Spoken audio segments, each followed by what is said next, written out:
Welcome to Rider Club Radio, the podcast all about Kamen Rider. I'm your host, Jeff. And I'm your co-host, Liam. And on today's episode, we're going to be discussing the newest episode of Kamen Rider Drive, which is 28. Liam, what happened in today's episode? Well, Jeff, today Tomari was still impounded. He still wasn't allowed to transform into Kamen Rider Drive because of Nira. So everybody concocts an elaborate scheme to get Nira to allow him to transform by having Chase to transform into his Roid Mute form and then run around smashing shit up in the pit, in the special investigations team area. So they're like, oh no, it's Chase, he's killing everybody, help! And they all become like really overdramatic kabuki actors for that whole scene. And Nira's like, oh no, what are we gonna do? What are we gonna do? And Tomari's like, well, I wish I could transform, but I am unable to. And it's a really fucking funny scene. And so Nira allows him. Yeah, Nira allows him to transform so he can continue doing his thing and doing the investigation. And Go is still helping the lady from last episode. He's trying to help him find. He's trying to help her find her brother who's been kidnapped by the monster of the fortnight.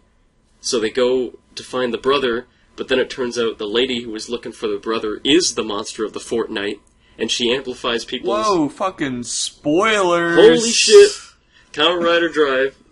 Oh no, you're listening to the fucking podcast, okay? Get used to it. Spoilers. Spoilers. Liam's getting kicked off now. Dead guy's coming by. So she is the monster of the week, and she amplifies people's bad emotions by touching them, which is why Go was extra pissed off at Chase last episode and why they fought. And knowing this, he still fights Chase again when Chase shows up to help him. And they have fight, and Go wins, surprisingly, because apparently Chase is stronger than Dead Heat. But not anymore, I suppose, so... And then Drive... Go was fucking pissed. Go was absolutely pissed. Because of that huge revelation last episode that his dad created the Roid Mutes. That's crazy. Still a good one. I'm excited about where his character's going, especially at the end of the episode where 001 reveals a bit of his plan. Yeah, well, hang on. So Drive beats the Roid Mute. The Roid Mute turns out to be... Or the lady who was hosting the Roid Mute turns out that she was like the daughter of that dude from the Type 0 DVD that you might have got if you went to see the movie. He was actually in an episode of Drive as well. He is a specialist. Like, he wrote a book or something on criminology, and he was a criminal himself, is why... And he worked for Neo Shade. Neo Shade? Is that like Foundation X? What is that? Neo Shade was the criminal organization that Shinosuke and his partner were trying to bring down before the whole, like, global freeze. Yes, I remember Neo Shade now. It was so long ago, but I remember that. It was a while ago. That DVD presento that I watched way, way back.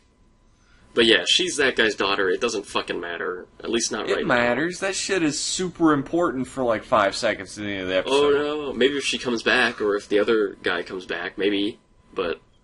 Man, she was like straight up like her dad was dead or some shit, but he was just in jail, isn't he? Like, yeah. He was in an episode previously in jail. The fuck down. He hasn't been given the death penalty or anything. He's paying his debts to society. I don't know, you know how the Japanese justice system works. Yeah, I played Phoenix Wright, I know how they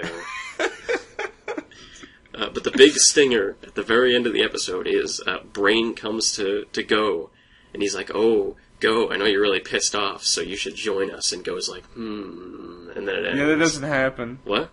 No, that shit happens. He comes to him and everything, but the only reason we know what he's gonna do is because 001 appears in a very menacing scene before that, where he's like, I'm gonna bring out our secret weapon to destroy Kamen Rider Drive, and Heart and Medic, who appear for the first time in forever, are like, what's your secret weapon, 001? We love you. And he's like, it's fucking Go. He's exploiting the anger in Go. He's like, oh, Go hates Roid Mute so much. He hates working with Roid Mute so much. So I bet he'll come over to us. Let's make him hate Roid Mutes real bad. Then he'll join the Roid Mutes. It's a sound plan, 001. You got it going on there. It's gonna work. Shit's gonna work. Well, I have a prediction about this, but I'm gonna save it for later. First, tell me what you thought of the episode 28. I'm really enjoying the fact that we're getting plot for a change, For and sure. it's not at the expense of the humor and characterization that Drive had up until this point. And before anybody jumps on it is like, hey, what about Kiriko? Her characterization's right out the fucking window. That started before the plot started. Yep. And you're right. No one here is going to argue that Kiriko got fucked over the course of the show. Her character, I mean, got fucked over the course of the show. You're like dipping into some fan fiction here. But yeah, I really like this episode, and anytime Nira shows up on screen is A-okay with me. Oh yeah, Nira. I hope he's in every episode from here on, at least once. I need him. I want him to be really happy in every appearance he makes too, because that's when he's absolutely the funniest. Yes, when he's being a smug bitch about, like, screwing over Tamari somehow. That's his best. Yeah, I gotta say, the plot is proceeding in a direction that I'm really enjoying, and I didn't think that was gonna happen a while back. So I watched the episode with a big old smile on my face. And it was actually nice to have a Go-centric episode where I didn't want to, like, strangle the shit out of him. I really enjoyed his plot as it went through this episode, and I understood where his character was coming from for the first time in ages. So good job, Toei. You actually got me to like Mock again. I didn't think it was gonna happen. Sasuga, writers, you did it. What are you, some type of weeaboo? I'm watching fucking Kamen Rider, man. What are you... Does it get more weeaboo than Kamen Rider? Like, where do you go from there? Watching Kamen Rider and being a weeaboo sure is Sugoi. It's the kawaiiest thing you can do. What did you think of the episode? Much like you, I enjoyed it very much, but I think we reached a couple of really great turning points in this episode. Chase does something funny. Like, purposely and knowingly includes himself in something hilarious. Like, when he steps on, and he's in, like, his generic Roidmute form, and he's waving his arms around like he's in some, like, kid's haunted house monster. I was like, oh, it's just Q in a suit or something. And then That's what I thought, too. Q comes out behind him, and I was like, oh, who the fuck is it? What characters could be doing this? And it was Chase. I was like, oh, okay, he's being a silly man. I liked it a lot. That was great. And I also really enjoy that Chase is just part of the damn crew now. He's like, yeah, I'll help. You're my best pal, Shinosuke. Yeah, he's not always around, but he's there when you need him. You can come to him. He's already better than Shadow the Hedgehog. He has graduated from Shadow to Knuckles. Okay, that's definitely a step up. Knuckles is about the top of where you want to be. Yeah, as a secondary character, Knuckles is right at the top where you want to be. Yeah, so it's nice to see Chase, like, it wasn't a big moment, but it was like, you see how far he's come since the beginning of the series. It was good. And I think you've pretty much spoken what I think most about this episode. Like, it's good to have the plot going. It's good to see, like, this is the first time in a long, long time where I've actually been, like, really excited to see the next episode. I actually want to see what happens next in this show. Like, not since Gaim have I felt that way about Kamen Rider. So. Man, I was excited last episode. I was like, holy shit, they're going to reveal more about Go's past or whatever. They didn't. But I was excited for it. Well, because shit was happening, right? Like, yeah. But next week, when Gaim comes out, or when Gaim's coming back? It's both an I sound, so it's easy to mistake. When Drive comes out, I'm probably just gonna get on that, like, right away. It's gonna be the first time I'm probably gonna be, like, sitting on Overtime's page, refreshing it, waiting for the new episode, because I really want to know what happens. So that's good. Not to say that we only endorse Overtime subs. No, even though we do. This is neither an endorsement nor condemnation of anything. Please don't listen to our podcast. Go listen to Overtime. Yeah. They have subs all over their site. Yeah. Wink. You can do TV Nihon too, that's fine. Sure. You're still or a beautiful whoever person. else, whatever. No matter what subs you listen to or read, you're still a beautiful person on the inside. Unless you're not. I think what's going to happen with Go. Here's what I think was going to happen. I think he's going to go over. I think he's going to go over to the Roidmute side, and I think he's going to be a double agent. I think he's going to be like, I'm going to use this opportunity to really fuck those Roidmutes from the inside. Do you think that's plausible? Oh, absolutely. Yeah? Absolutely. He's going, even if he's not a double agent, like if they brainwash him. What do you... Oh, fuck you. That was a slow burn, that one. It was even better that you didn't know. That was even better. I was like, what are you trying to say? Anyway. Okay. they're going to brainwash him, and maybe they'll brainwash him. Even then, he's going to turn traitor against them and be like, you stupid Roy Mutes, I hate you all. How dare you think I'd join your side, you idiots. He would turn around and be like, what the fuck are you thinking? Like, the whole reason I'm having this character arc is because I don't like Roy Mutes, and now you're trying to recruit me. Like, what was your plan? I don't know. It's going to be good. I strongly look forward to where this arc is going. Well, I don't know about that. Let's look at the flip side of this coin, knowing where previous Kamen Rider series have gone. Mm. What if they convince him that because he's Banno's son, that he has to be like his father? Ooh. And he believes it now, that he's fallen into this despair. You know what? I would like that even more. To have the rider, the secondary rider, become a villain, even if just for a little while, become a legit villain. Because that's never been done before. Oh no, fuck you. Like last season. I like it, okay? I like rider conflict. You know me. I love Ryuki. I know. I like that. I like writers being bros. I never get that shit anymore. It's all conflict all the time. Yeah, because, stories get more, characters get more complex, they develop more, they're not just always bros. They're bros sometimes, maybe they might not be bros. Why can't anybody just be bros? Why can't there be two characters who are just bros? Like the Hopper brothers, they're just bros. They're the edgiest bros this side of the fucking universe, but yeah, I guess so. Seeing the Hopper brothers, I've said my piece about Hopper brothers, they're fucking hilarious. Love them. We'll get to that in a minute. Yeah. But seriously, good job, Toei. At some point a while ago, I've always sort of sung the praises of Drive, like, it'll get good, give it a chance. It's not bad. And Liam just shat all over it to begin with. I was unforgiving towards Drive for the first little while. After a little while, I did kind of debate on just giving up the series and coming back to it later. Just watching it all in one go. Because if I don't really get into a series, I'll just watch it intermittently from then on. Yeah, because at least then you can push through the nothing in, one night, instead of having it drag out over weeks. But Drive... Toei has redeemed themselves. Absolutely. I never would have expected it to get like this, but Drive has picked up so hard. And next episode, we meet the man who maybe killed Shinosuke's father. Oh, yeah! In the next episode preview, we see the man who killed Shinosuke's father, but probably not. I bet it's not actually him, because we know it's 00... Oh, excuse me. We know it's 001. You better hope you're the one editing this fucking episode, because I'm going to leave that in. I'm going to leave it in, too. You know what? Fuck it. We're real here. 100% authentic. We sit on chairs backwards. We're completely hip. We don't edit shit out like that. Sit on chairs backwards, huh? What is this, 1993? But, I wish. Yeah, next episode we get to see whoever killed Shinosuke's father, maybe. We're going to get the plot moved forwards. And speaking of that, isn't this series just like Daddy Issues the show now? Yeah. A lot of characters' fathers coming out at the same time. Like the thing with Shinosuke's dad and the thing with Go's dad both appeared in... Was it not the same episode, but real close. It was 2 episodes apart, maybe an episode apart. But at this point, I'm so fucking thirsty for plot. I'll take it. If it brings pathos to the characters and adds overarching plot arcs that'll span more than 2 episodes, I'll fucking just give it. I'll take it. We need Gen to come out and be like, I have an evil twin brother. Yeah, go do it. Just whatever plot. Gen's dad created the belt, and they're estranged. I don't fucking... Bring it out. Maybe Nira's dad. I want to know more about him. Maybe I just want there to be another Nira, so he could be in multiple scenes at the same time.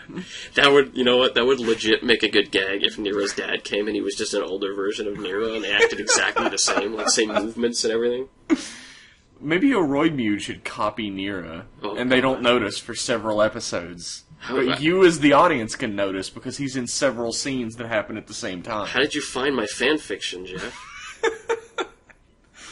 Viewers at home, listeners at home, I want you to tally up how many times each episode we say the word fanfiction. I bet it's a lot. I don't know about fanfiction. I think asking Toei to call us is more frequent. Yeah. My phone's still just sitting there on the desk, not ringing. Waiting. Hit me up, Toei. So overall, Drive episode 28, thumbs up for you? Thumbs up, A+, 10 out of 10. Absolutely. If you're listening to this podcast and you haven't started on Drive, you should do that.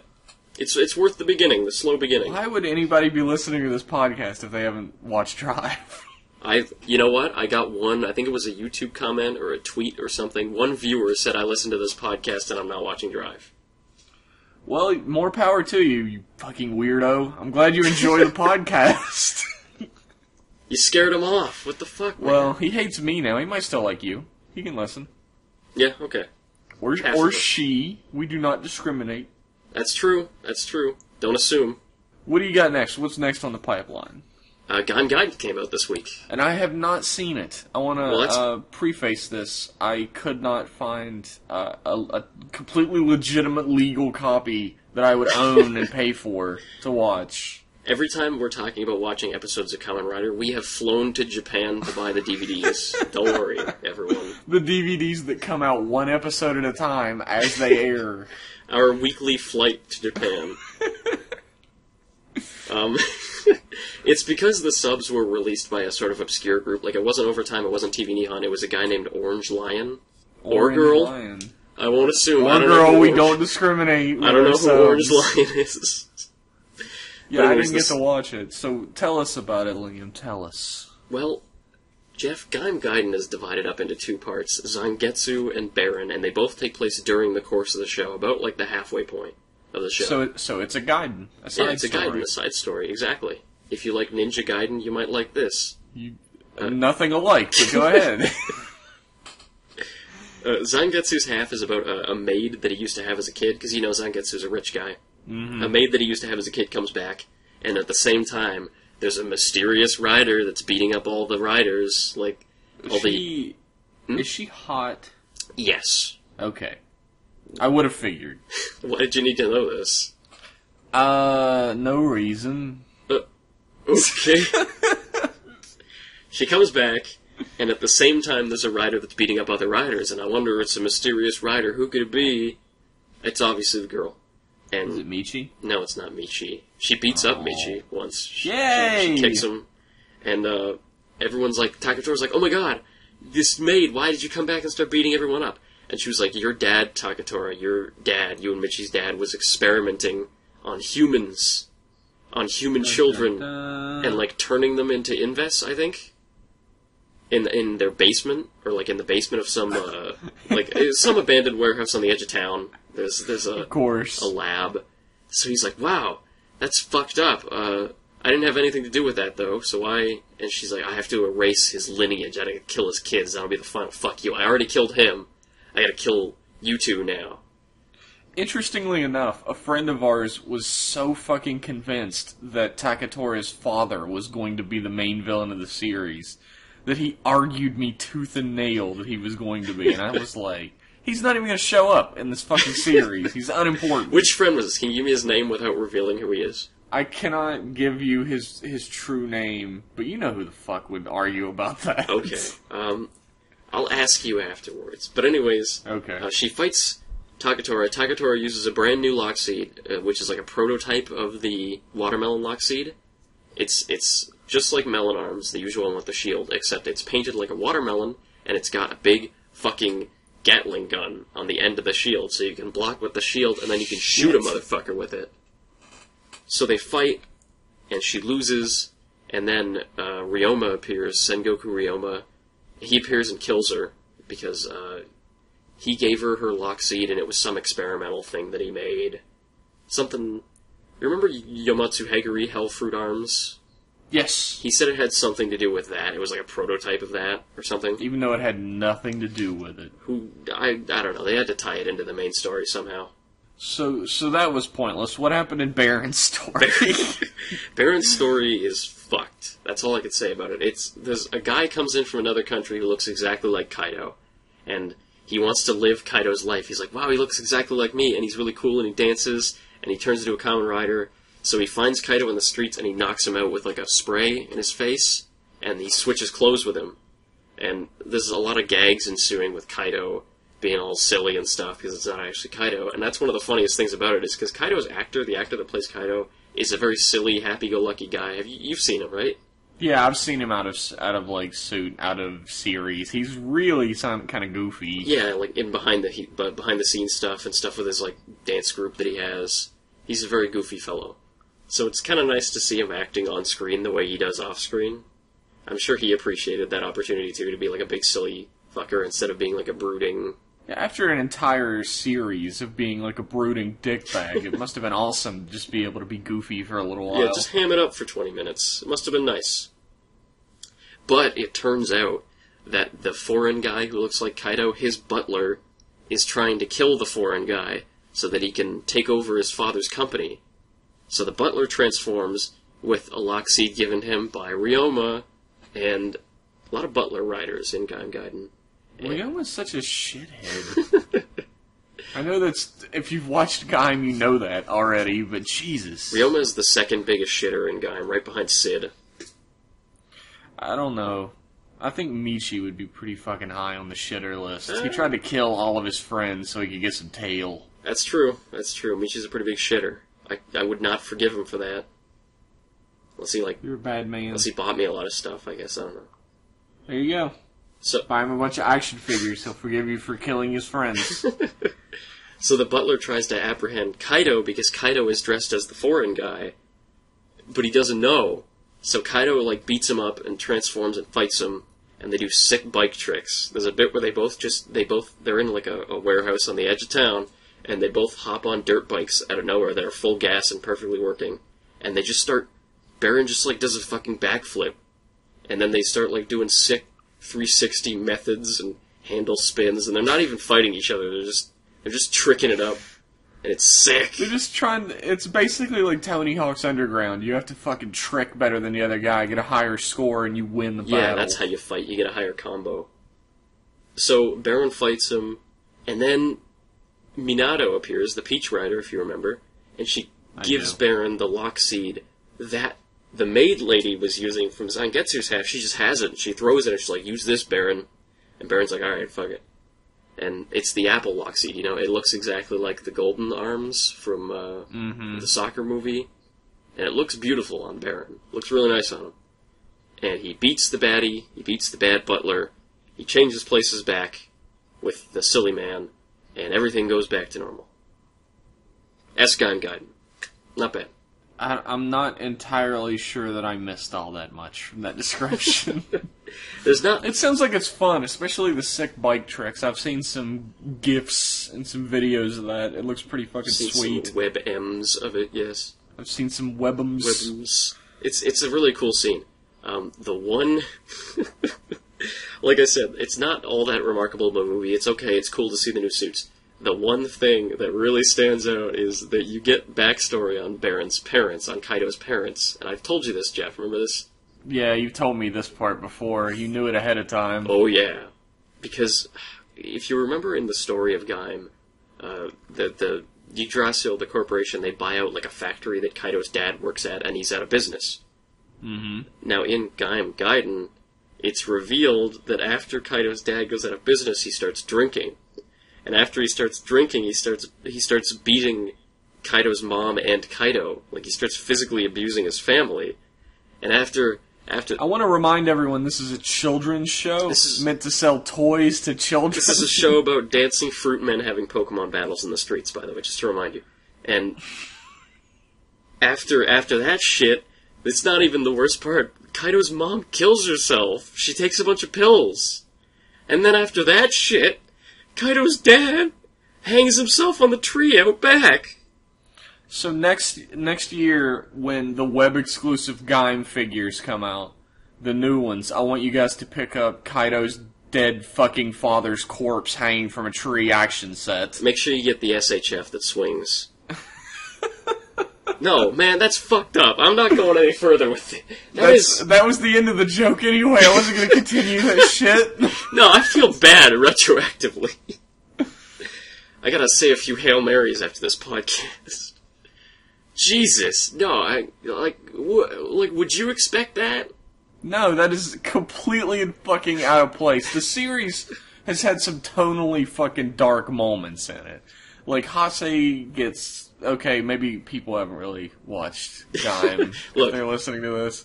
Shit happens. Bad shit. Nothing on that level, though. No, nobody's parents fucking kill themselves, at least until Gaim Gaiden.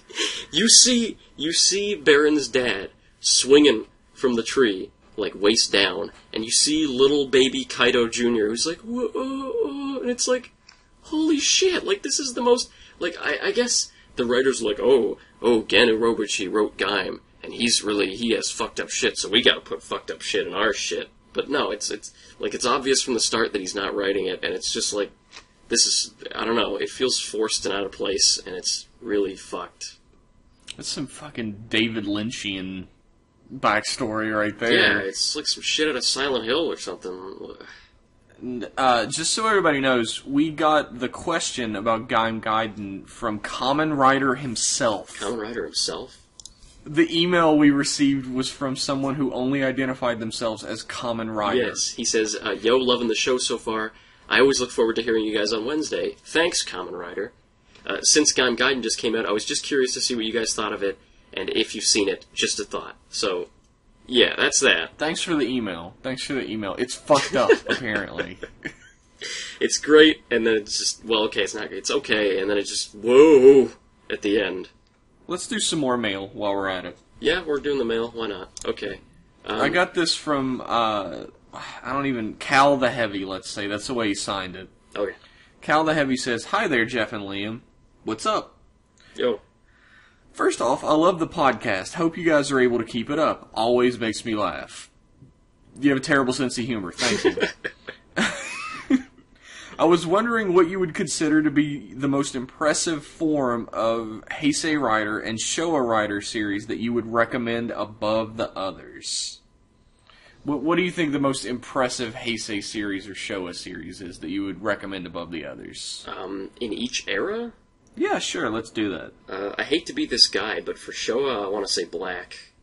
I could see that. Everybody and their mother says Black, I realize, but like, there's a reason. It's like a distillation of everything good about Showa. It's got the sick suits, it's got the sick practical effects, and I can't stress that enough, practical effects that are really good. Like, it was made in the late 80s, which, like, late 80s, early 90s was, like, the golden age of special effects. So, Black hit at the perfect time for that. Completely baller fight scenes, amazing soundtrack. He does episodic so well. Black is the best Showa. What do you think is the best Showa, Jeff, that you've seen? Oh God, I hate to agree with you, but Black. Let's give your second favorite if it's not Black.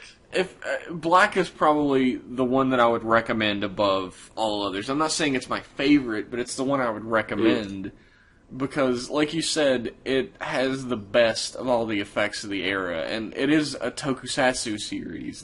All of Kamen Rider is tokusatsu, which means special effects. Mm-hmm. It really weighs heavily on how good the series is, whether you want it to or not. Yeah.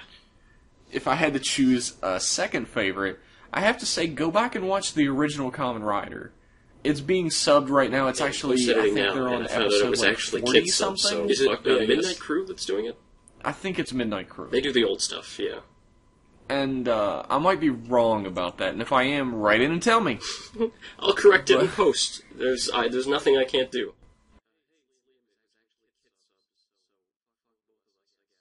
Yeah, just ADR my fucking voice in, going like, bunny hat subs, or whatever.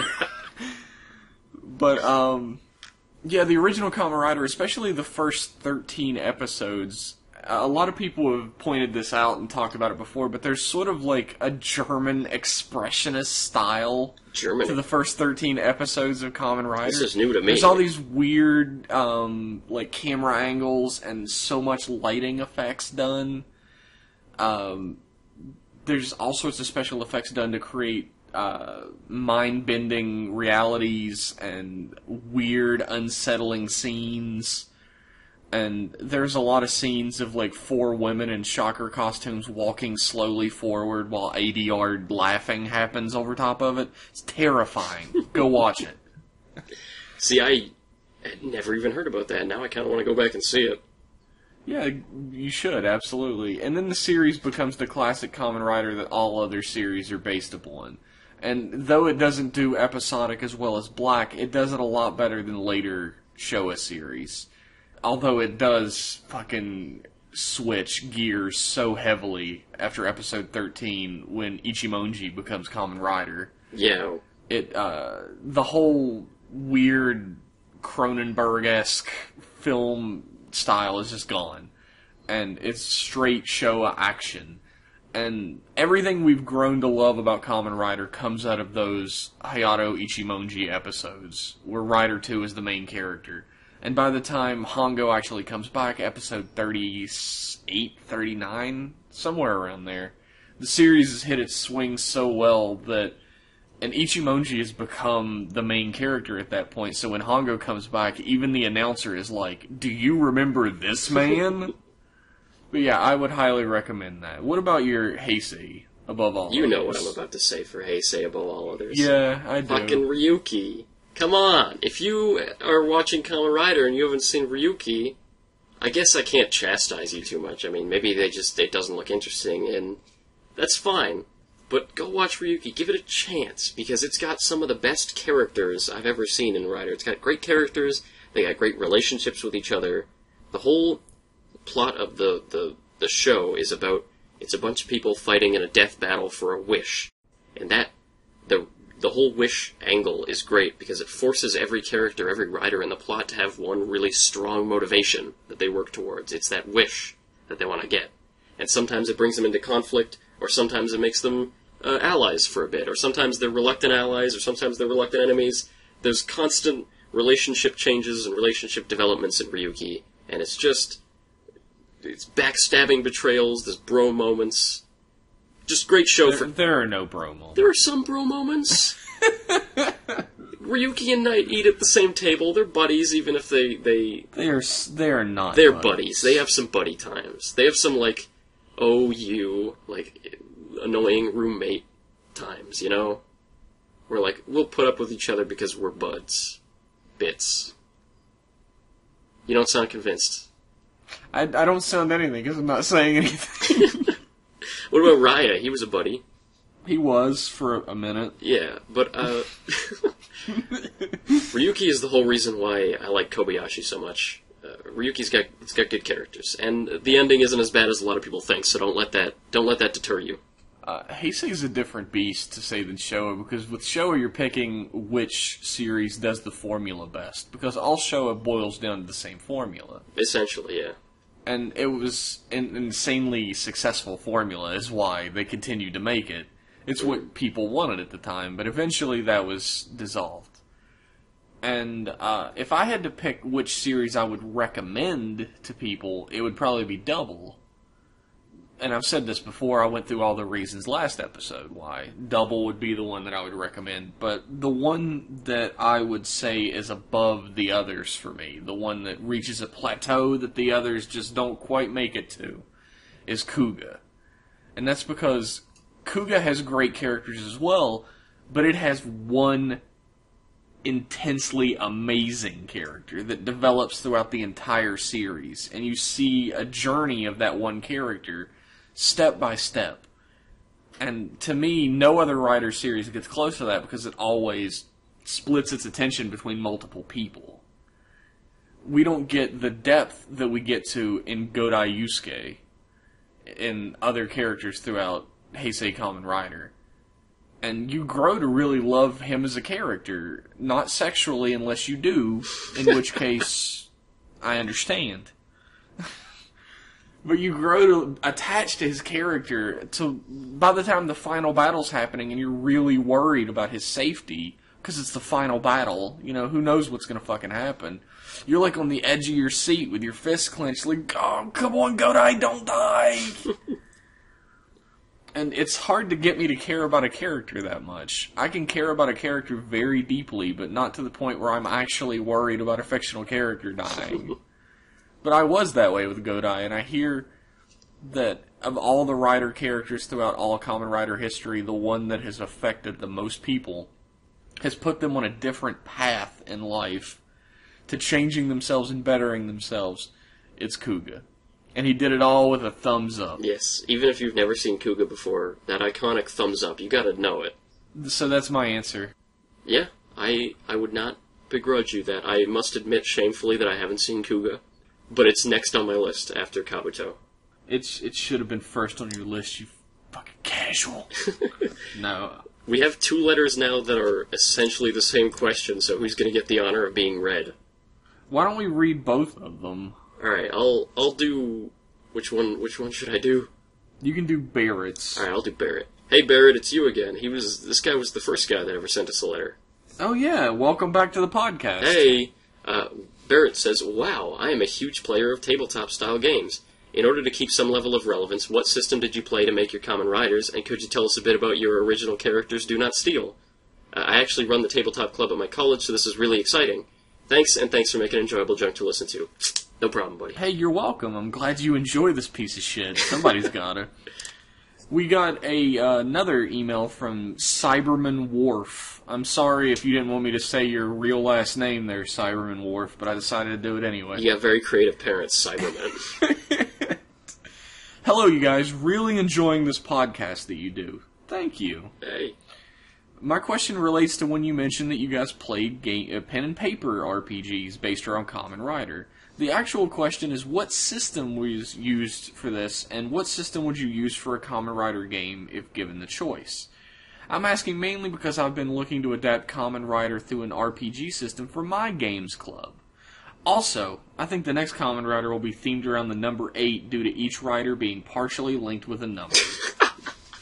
With regards, Cyberman Worf. Before we go on to this, I love the theory that the number theme is still going. Have you seen... What a dickhole way to react to that. No,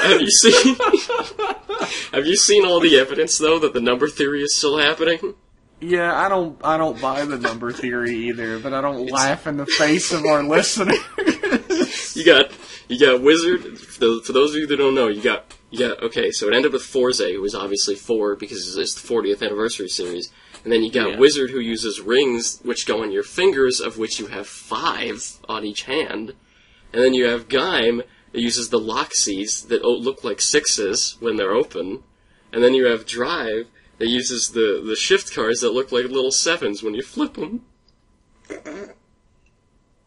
I'm sorry. I think we've all learned what type of person Liam Soji really is on the inside. To answer your question, the game that we use is called Mutants and Masterminds because it's so hugely open to having different power types and power sets. We did have to set really specific rules for how you can use your powers, and we used a lot of arrays to do that. If any Mutants and Masterminds players out there know what arrays are, we used those. It says with most RPGs you gotta pick a class. Like, D&D, you pick like Dwarf Paladin or whatever. But Mutants and Masterminds is good for a superhero game because there's nothing to pigeonhole you in. There's a lot of... It's very... It's hard to describe the character creation, but it's really porous, and it supports a lot of, a huge wide variety of powers that you can think up.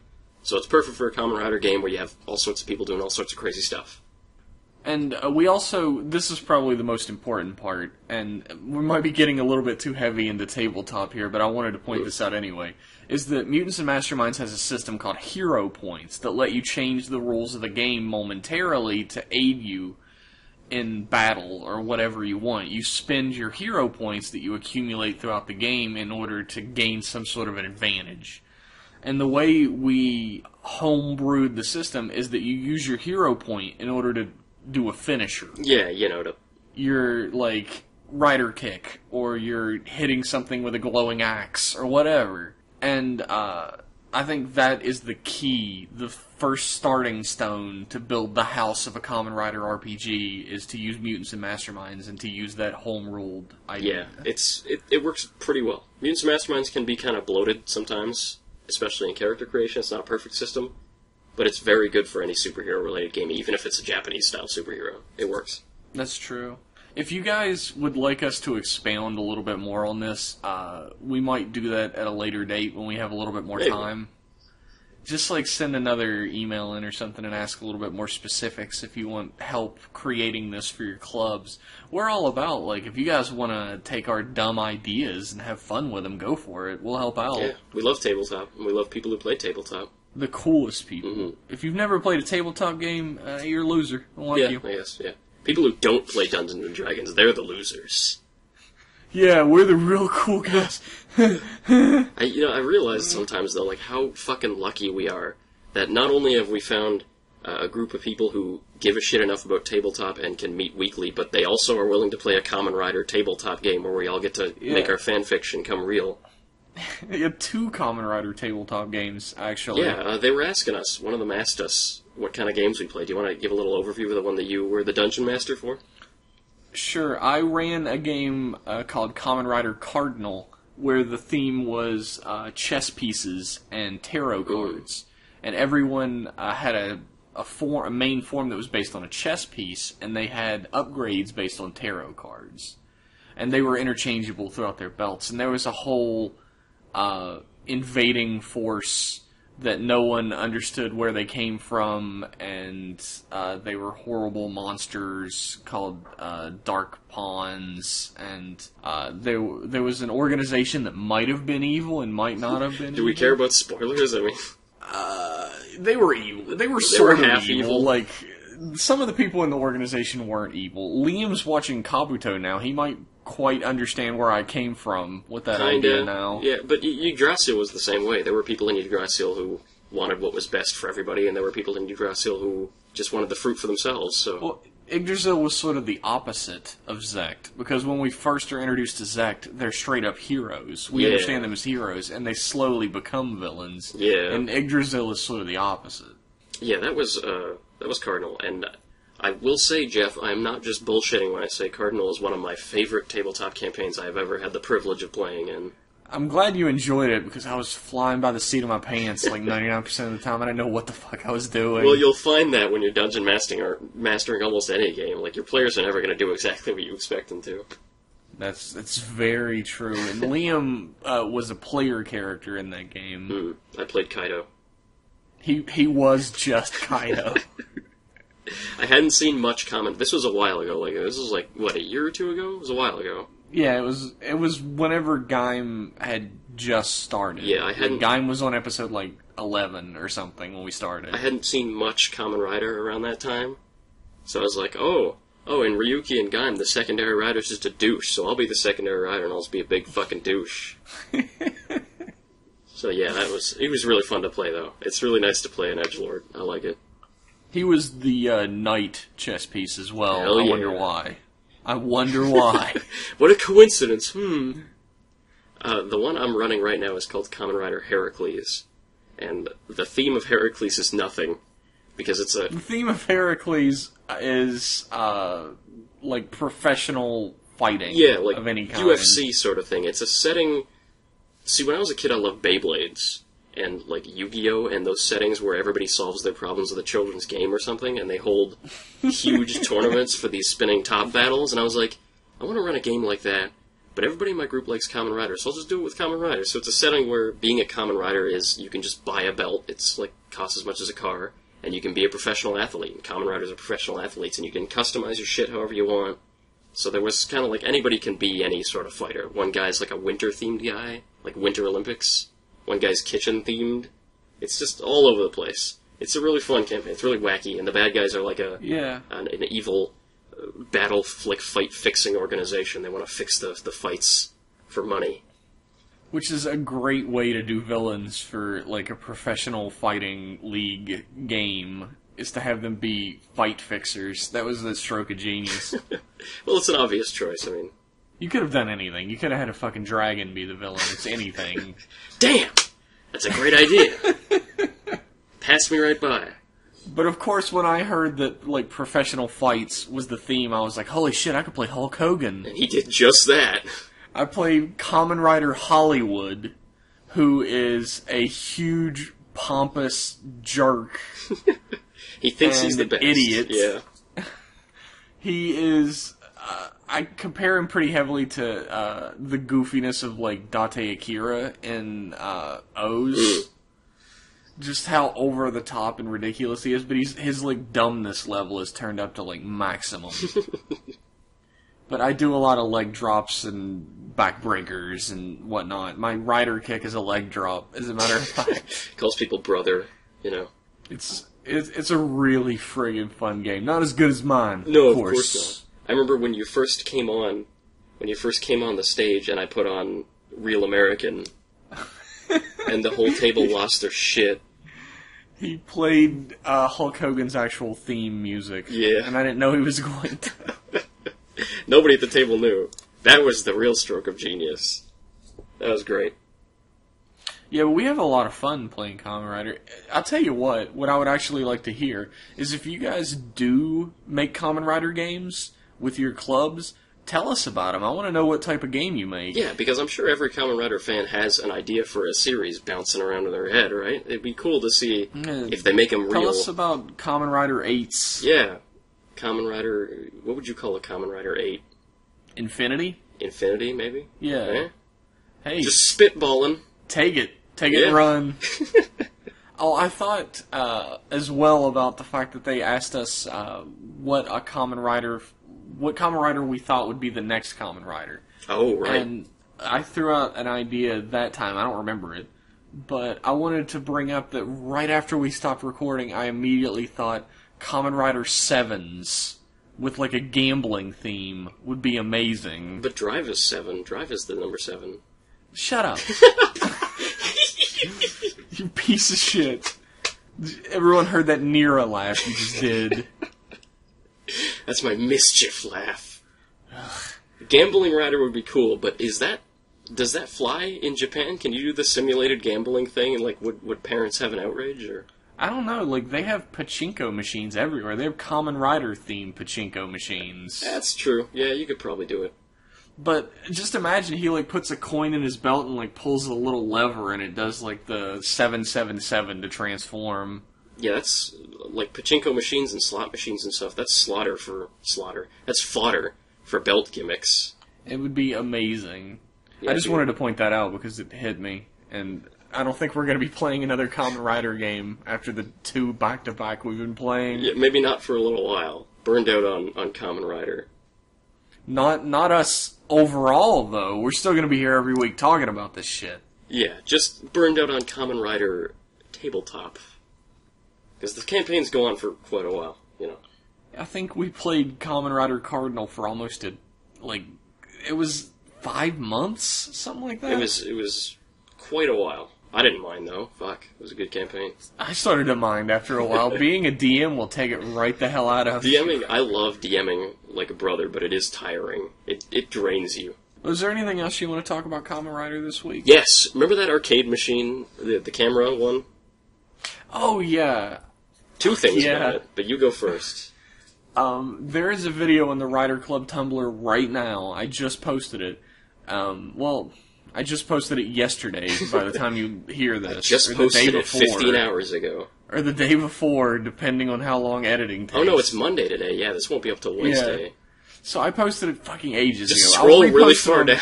I'll repost it on Wednesday after I post the video. I'll put it in the blog post and we'll see it.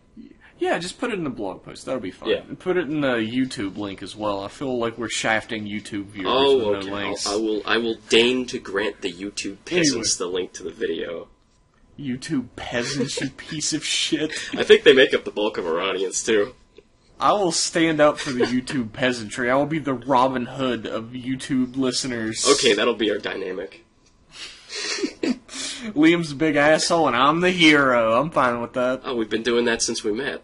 This will be easy. Anyway, the Kamen Rider Drive game where like a child can stand in front of a little video camera and he transforms on the screen into a really jittery, fucked up 3D version of Kamen Rider Drive is really popular in Japan.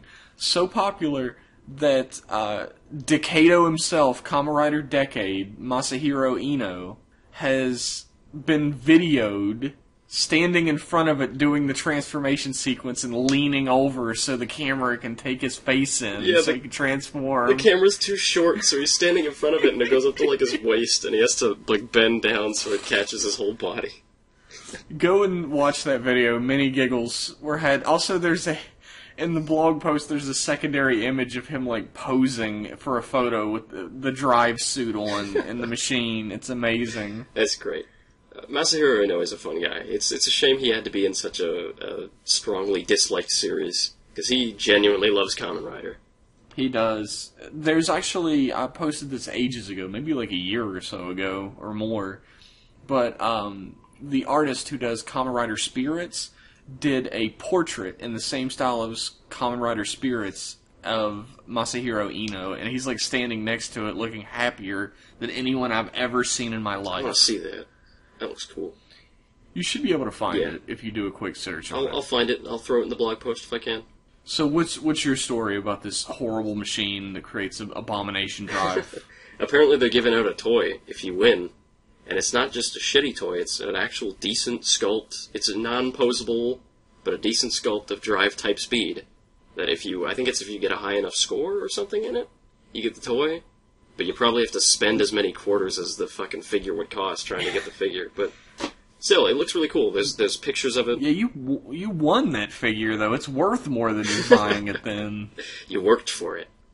But there's a bunch of high-res pictures on it, and I'll throw that in the blog post. I'll throw a link for that. It looks like a really nice figure for something that they give out in arcade machines. So yeah, that's the news. Well, that's Japan for you. They go all out with shit.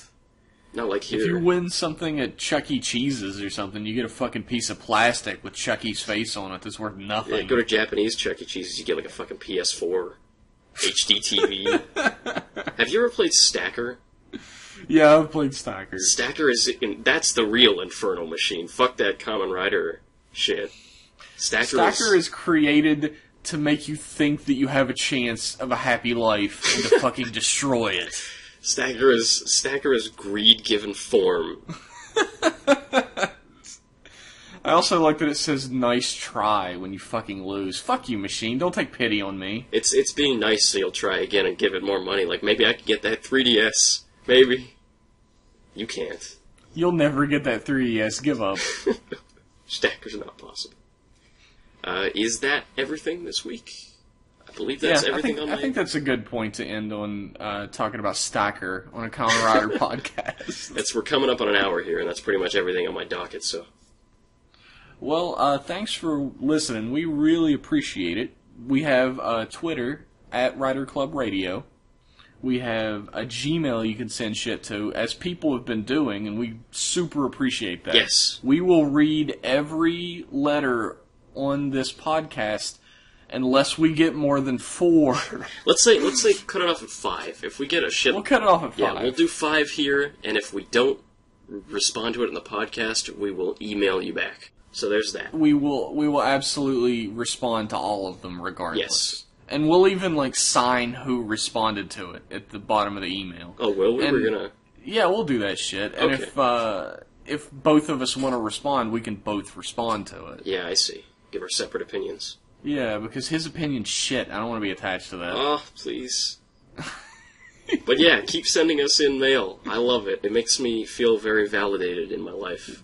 It's riderclubradio@gmail.com, if I didn't mention that. Yes, and that will be down in the description, of course, of both the blog post and the YouTube. So, if we're really shitty, send us an email that says "fuck you" in giant 800-point type, and I will read it on the podcast. He'll yell it really loud to get across the big font. I will clip the fuck out of the microphone to get your hatred across.